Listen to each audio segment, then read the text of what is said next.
안녕하세요. 평가과장입니다. 10월 2주차 교육을 또 진행하도록 하겠습니다. 오늘도 여지없이 2023년도 재가정교환기간 평가 대비 매뉴얼 분석하는 시간을 진행하도록 하겠습니다. 자, 오늘 말씀드릴 내용을 화면으로 보겠습니다.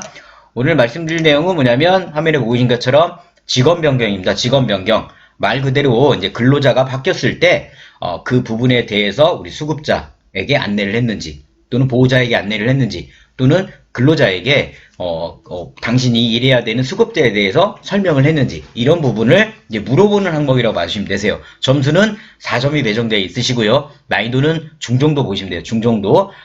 크게 변화되는 부분이 없을 수 있지만 추가되는 게 있습니다. 추가되는 게 두 개가 기존보다 이제 추가가 됐고요. 자, 본 내용은 무슨 내용이냐면 급여 제공 직원이 바뀌는 경우 급여 제공 전에 수급자에게 안내하여 수급자의 알 권리를 보장하고 수급자에게 동일한 수준의 서비스를 보장하고 있는지를 평가하는 겁니다. 즉 수급자 또는 보호자에게 이제 질문한다 면담으로 이제 확인하는 평가 항목이라고 봐주시면 되는 거고요. 크게 어려움 없어요. 난이도를 그래서 제가 중으로 놔둔 겁니다. 이 항목은 어느 기관이든 누구나 우리 시청하신 분들은 점수 획득을 하셔야 돼요. 자, 평가 기준 보겠습니다. 평가 기준이 지금 4개입니다. 하나, 둘, 셋, 넷. 하나는 근로자에게 면담을 통해 진행하는 거고요. 2번, 3번 두 가지 질문은 우리 수급자에게 면담을 통하는 거고 마지막에는 기관에서 이제 기록을 남겨야 된다는 겁니다. 그러면 기존 평가 매뉴얼 잠깐 볼게요. 이거는 이제 기존 평가 매뉴얼입니다.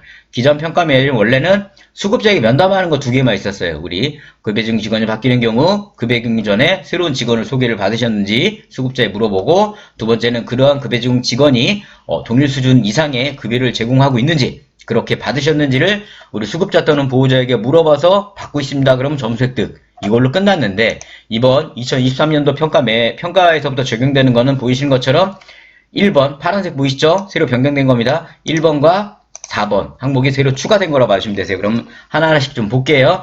자, 1번은 뭐냐면 그 직원, 즉 요양보호사입니다. 우리 요양보호사님한테 물어봐요. 급여 제공 직원은 수급자에게 급여를 제공하기 전 인수인계를 받았나요? 이게 예전에 2019년 평가 때 말고 그 이전 2017년 정도 평가 때는 원래 인수인계 평가 항목이 따로 있었어요. 그래서 우리가 기억하시나요? 인수인계서를 별도로 우리가 만들었었죠? 만들어가지고 진짜 힘들었었어요. 요양보호사님 바뀔 때마다 인수인계서 보고서를 만들어야 돼가지고 엄청나게 힘든 작업이었는데 그 항목이 없어졌다가 다시 부활을 했어요. 부활을 했는데 면담 항목으로 이제 새로 들어왔다고 하시면 돼요. 편한 거죠? 예전처럼 인수인계서를 다시 만드실 필요는 없어요. 근로자한테 묻는 겁니다. 요양보호사님한테 평가 때 현장에 나가가지고 요양보호사님은 급여를 제공하기 전에 어떤 어르신에 대한 수급자 건강 상태라든가 가정 내 생활환경 특이사항에 대해서 내용을 어떻게 숙지하셨습니까? 어떤 이런 내용을 받으셨나요? 라는 걸 물어보고 요양보호사님이 네 받았습니다 하면 점수를 받으시는 거예요. 따라서 평가기준 1번은 어려운 게 아니시죠? 자, 이런 평가기준 1번에 대한 우리 확인 방법은 뭐냐면 전부 다 뭐냐면 급여 제공 직원이 수급자에게 급여를 제공하기 전 수급자의 건강상태, 가정환경, 특이사항에 대해 인수인계를 받은 여부와 그 내용에 대해서 직원으로 면담하는 거예요. 그러니까 어렵진 않으세요. 따라서 이런 것 또한 뭐 평상시에 우리 요양보호사 원래 하시잖아요. 선생님들이. 당연히 새로 요양보호사님 모시면 자 오늘부터 우리 홍길동 요양보호사님이 근무하시게 되는 김말자 어르신은 현재 치매가 있으셔서 치매가 좀 심하시기 때문에 이런 부분을 감안하셔야 되고 또 기초수급자이시다 보니까 어떤 경제적 부분도 어려움이 있으시니까 그런 부분은 감안하셔야 됩니다. 또는 보호자가 이런 얘기들을 당연히 하시잖아요. 그럼 이런 거는 지금부터 또 습관 들이시면 좋으신 거예요. 따라서 1번은 우리가 쉽게 우리가 점수 획득이 가능하신 거예요. 자, 두 번째 평가 기준, 두 번째, 세 번째는 같이 볼게요. 아까 읽어드렸던 것처럼 우리 급여 제공 기관이 바뀌는 경우 급여 제공 전에 새로운 직원을 소개받았는지 또는 그 직원이 동일 수준의 급여를 제공받는지를 누구에게 물어본다고요? 수급자에게 물어봅니다. 수급자에 물어보고 면담을 통해 가지고 물어보는 겁니다. 그래서 네라고 하면 점수 획득, 아니오라고 하면 점수를 못 받으시는 거예요. 아셨죠? 따라서 2번, 3번은 어려운 항목이 아니세요. 자, 이런 2번, 3목도 우리 평가관들은 마찬가지입니다. 말씀드린 것처럼 수급자나 보호자와 면담을 통해 가지고 우리가 확인을 하는 겁니다. 자, 마지막 이제 새로 생긴 것 중에 4번인데 이거는 이제 우리가 기록을 준비를 해야 돼요. 무슨 기록을 준비해야 되냐면 자, 급여 제공 직원이 바뀌는 경우 변경일 로부터 그죠? 예를 들어 요양보호사님이 뭐 10월 1일자로 만약에 이제 바뀌어요. 어르신의 담당하는 요양보호사님이 바뀌어요. 뭐 새로 신규 아니에요. 여기서 말하는 건 뭐냐면 요양보호사님이 어르신은 그대로 둔 상태에서 요양보호사님이 바뀔 때만이에요. 아시죠? 이게 또 오해해서 나가가지고 뭐 새로 어르신을 우리가 새로 오늘부터 계약해서 오늘부터 나가기로 했는데 그게 아니라 그죠? 변경되는 급여 제공 변경된 직원일 경우에요. 아셨죠? 자, 변경된 급여 제공 직원의 급여 개시일로부터 그러니까 10월 1일 날 어르신이 바뀌고 10월 1일부터 새로운 요양보호사님이 변경돼가지고 이제 투입이 됐다면 10살 이내에 수급자 보호자와 상담을 하라는 겁니다. 우리 상담을 할 때는 상담일시, 상담 방법, 수급자명, 상담 직원, 상담 대상자 또는 상담 내용 이 부분들이 들어가 줘야 된다는 겁니다. 서류에. 예를 들어 뭐냐면 우리가 많이 이제 보고 있는 이런 어르신 상담 일지 있죠. 이런 상담 일지에다가 상담을 기록하라는 겁니다.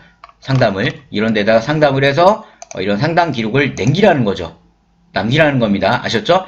이거 같은 경우는 신설이에요. 그래서 이거는 언제부터 하시는 거냐면 아마 11월에 평가가 발표되면 이제 12월부터 이 항목은 새로 기록을 적용해 나가신다고 보시면 되세요. 아셨죠? 뭐 지금 이 내용이 설명이 단데 뭐 아마 세부 사항을 좀 볼게요.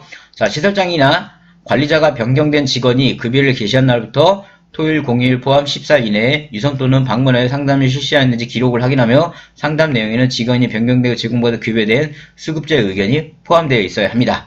그죠? 그래서 우리가 이런 서식에는 여기 보인 것처럼 상담 일시, 상담 방법, 상담 내용, 그죠? 상담 내용에 아까처럼 수급자가 원하는 거, 새로운 직원이 바뀌었을 때 이 직원에게 원하는 부분, 이런 부분도 들어가야 된다는 거죠.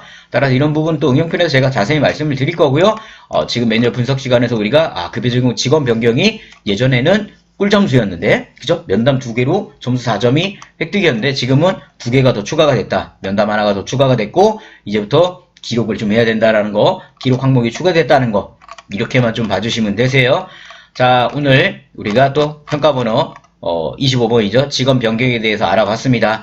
기존 평가 매뉴얼에 비해서 2개가 추가됐다라는 거 말씀을 이제 드렸죠. 자, 그럼 이제 마지막 요점 정리를 하면서 우리가 마무리를 하도록 하겠습니다. 자, 평가번호 25번 직원 변경이죠.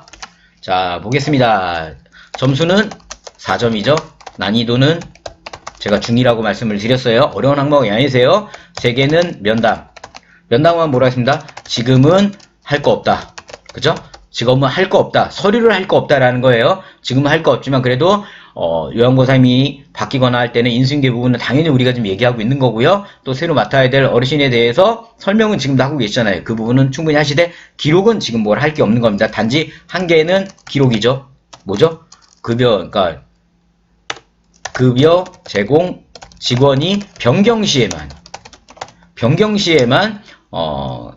상담 일지를 기록해야 됩니다. 언제부터요? 2022년 12월 1일부터라고 보시면 되세요. 왜냐하면 평가 매뉴얼 11월에 발표되면 2월부터 적용이니까 2022년 12월 1일부터 이 상담 일지를 기록해 나가시면 되세요. 아셨죠? 그 외에 특별한 부분이 없고요. 항상 면담 항목은 제가 뭐라고 그랬죠? 면담 항목은 자, 수급자 면담일 경우에는 우리가 전화나 그죠? 방문을 통해 가지고 안내를 해드려야 된다고 말씀드렸고요. 그죠? 근로자라면 어떻게 된다고 했죠? 면담 항목 리스트를 만들어가지고 암기문이죠. 암기문 같은 거 만들어가지고 우리 근로자들이 대답을 편하게 할 수 있게끔 정리해야 된다고 말씀을 드렸습니다. 아셨죠? 자, 오늘 요점 정리까지 마무리를 했습니다. 어떠셨나요? 오늘 설명드린 직원 변경 부분은 우리 방문그룹에 해당이 되지만 누구나 시청하신 분들 이 항목은 어렵지 않게 느끼실 거고요. 마지막 4번째 평가 항목이었던 이 기록 부분만 제가 응용편에서 상세 어떻게 작성하는지를 말씀을 드릴 겁니다. 그거 외에는 특별하게 어려움 없다고 하시면 되세요. 아셨죠? 자, 오늘 교육은 여기서 마무리 짓도록 할 거고요. 영상이 마음에 드셨다면 구독 꼭 눌러주시기 바랍니다.